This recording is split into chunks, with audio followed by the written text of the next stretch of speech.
Voici la raison pour laquelle tes prières ne sont pas exaucées. Dans la vidéo précédente, nous avons parlé de la foi et de la persévérance comme étant l'une des raisons pour lesquelles nos prières ne sont pas exaucées. Mais aujourd'hui, nous allons parler d'une autre raison très importante.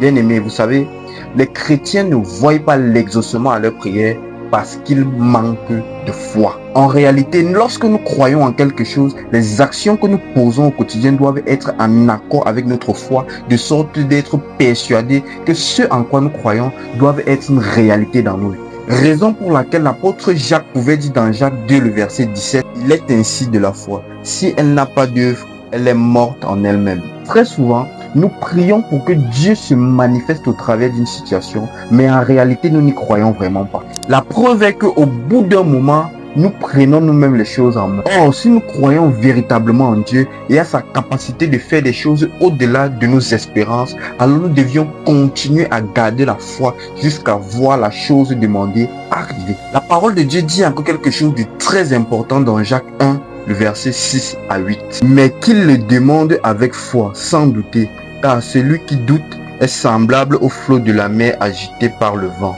et poussé de côté et l'autre. Qu'un tel homme ne s'imagine pas qu'il recevra quelque chose du Seigneur. C'est un homme irrésolu, inconstant dans toutes ses voies. Vous avez compris ce que la parole de Dieu dit au verset 7?